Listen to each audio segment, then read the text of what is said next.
Assalamualaikum warahmatullahi wabarakatuh.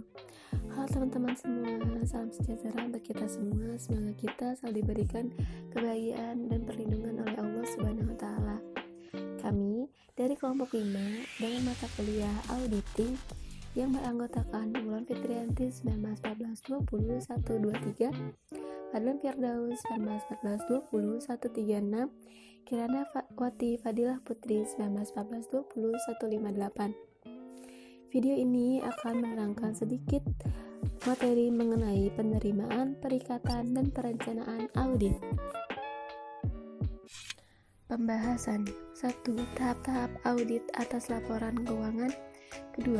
Tahap-tahap penerimaan perikatan audit. 3. Perencanaan audit. 4. Pengujian audit. Pembahasan pertama adalah tahap-tahap audit atas laporan keuangan, terbagi menjadi 4, yaitu penerimaan perikatan audit, perencanaan audit, pelaksanaan pengujian audit, dan pelaporan audit. Selanjutnya, pembahasan kedua adalah tahap-tahap penerimaan perikatan audit. 1. Mengevaluasi integritas manajemen. Cara yang dapat ditempuh oleh auditor dalam mengevaluasi integritas manajemen adalah 1. Komunikasi dengan auditor pendahulu. Selanjutnya, meminta keterangan kepada pihak ketiga, lalu melakukan review terhadap pengalaman auditor di masa lalu dalam berhubungan dengan klien yang bersangkutan. Yang kedua, identifikasi kondisi khusus dan risiko luar biasa. 1. Mengidentifikasi pemakai laporan audit seperti BAPEBAM, Badan Pengatur Regulatory Body, bank, dan lembaga keuangan lainnya. Pemegang saham dan pasar modal adalah pemakai utama pada laporan audit. Kedua, mendapatkan informasi tentang stabilitas keuangan dan legal calon klien di masa depan. Ketiga, mengevaluasi kemungkinan dapat atau tidaknya laporan keuangan calon klien di audit.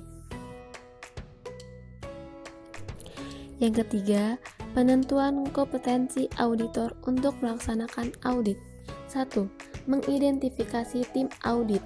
Kedua, mempertimbangkan kebutuhan konsultasi dan penggunaan spesialis seperti penilaian, penentuan karakteristik fisik yang berhubungan dengan kuantitas yang tersedia, penentuan nilai yang diperoleh dengan menggunakan teknik atau metode khusus, lalu penafsiran pernyataan teknis.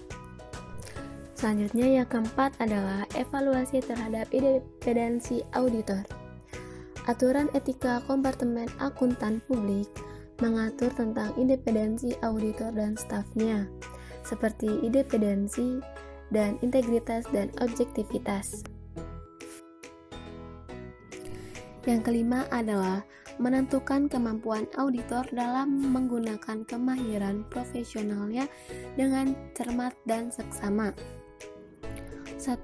Penentuan waktu perikatan. Umumnya 6-9 bulan jangka waktu yang memadai bagi auditor merencanakan secara seksama pekerjaan audit. Yang kedua, mempertimbangkan jadwal pekerjaan lapangan. Pekerjaan intern atau intern work oleh auditor biasanya 3-4 bulan sebelum tanggal neraca. Selanjutnya, pekerjaan akhir bulan atau year end work oleh auditor beberapa minggu sebelum tanggal neraca sampai 3 bulan setelah tanggal neraca.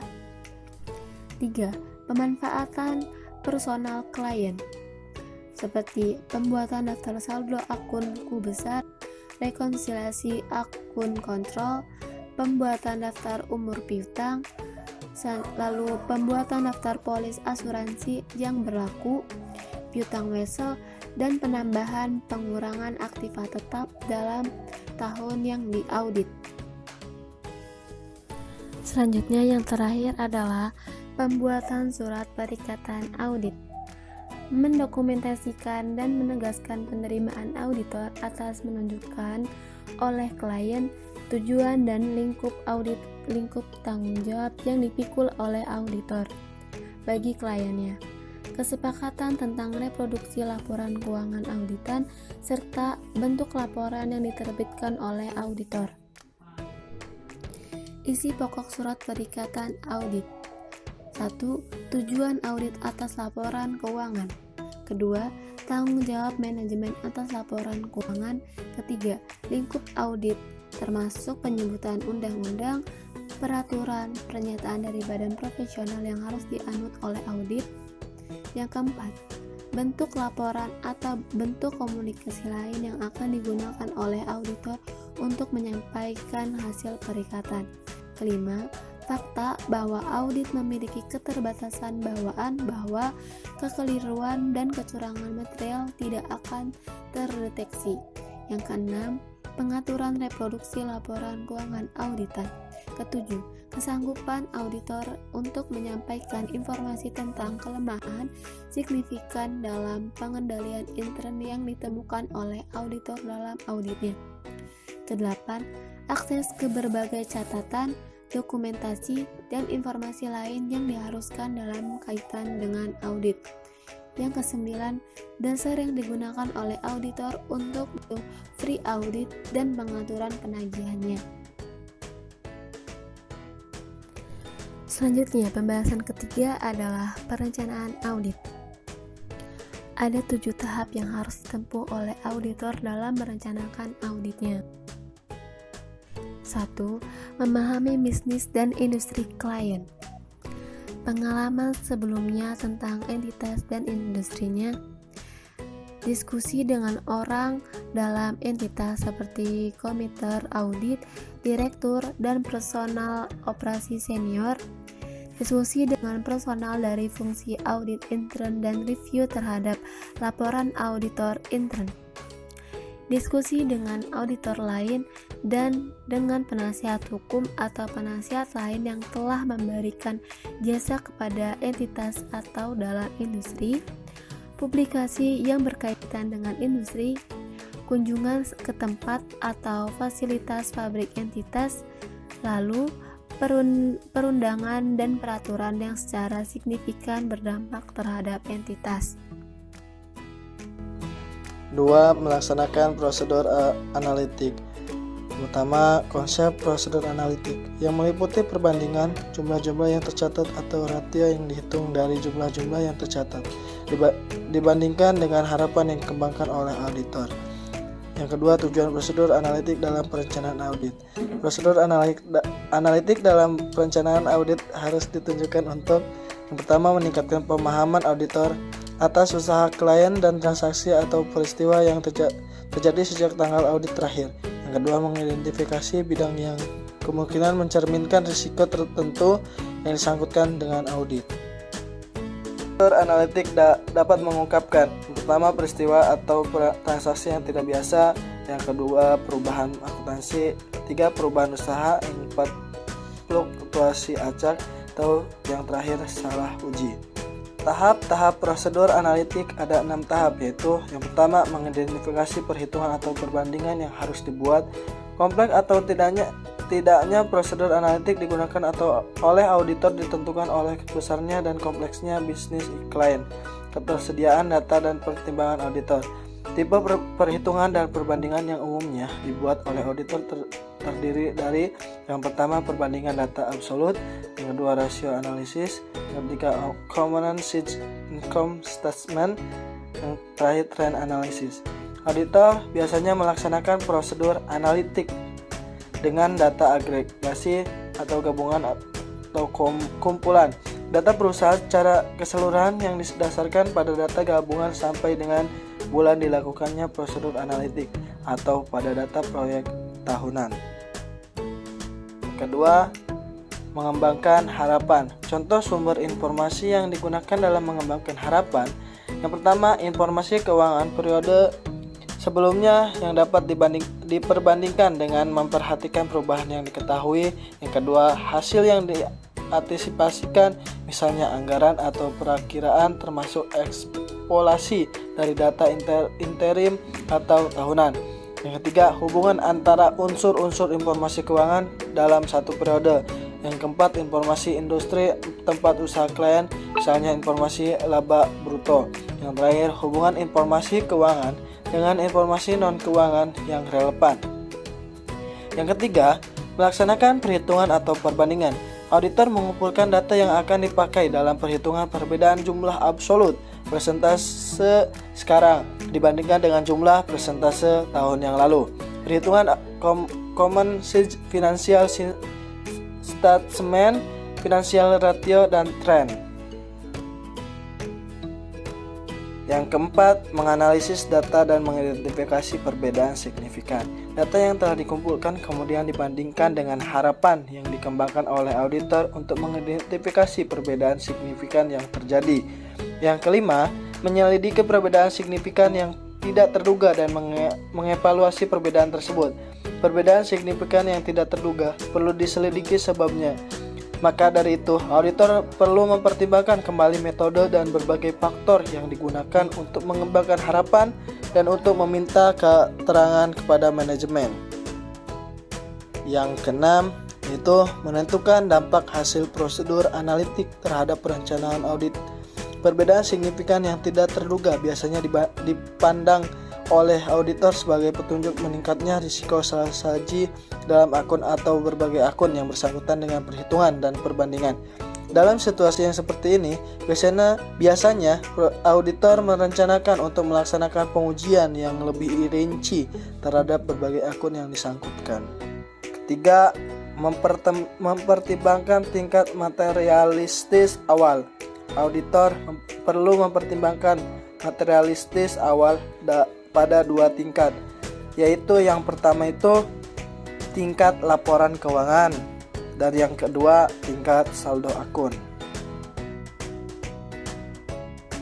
Yang keempat yaitu ada mempertimbangkan risiko bawaan.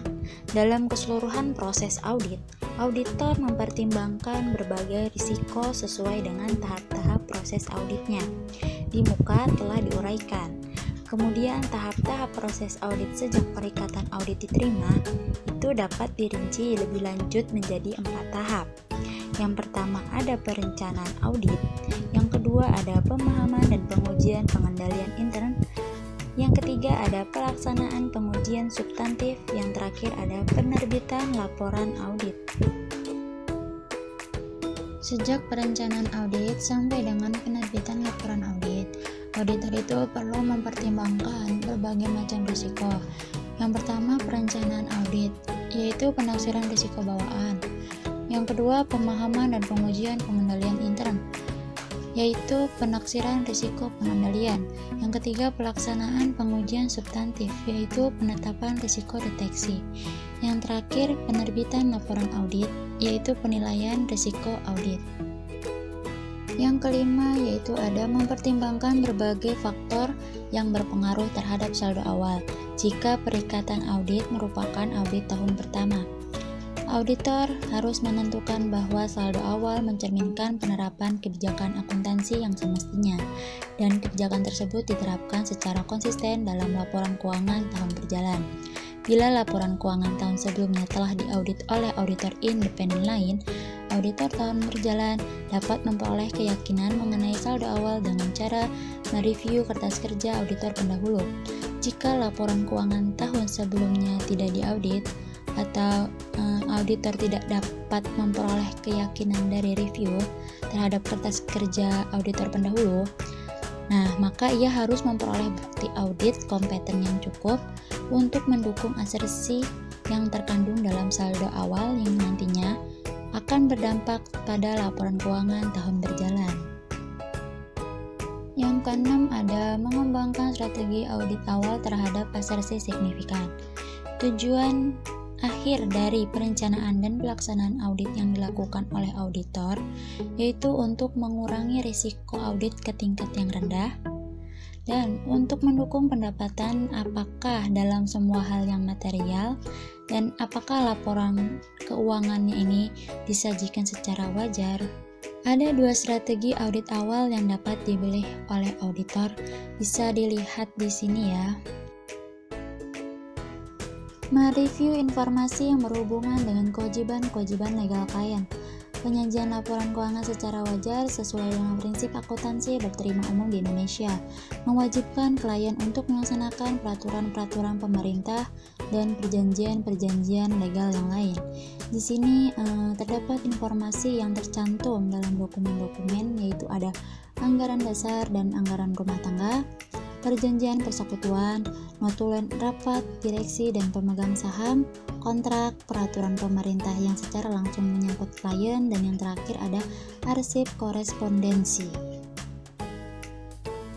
Yang ketujuh yaitu memahami pengendalian intern klien.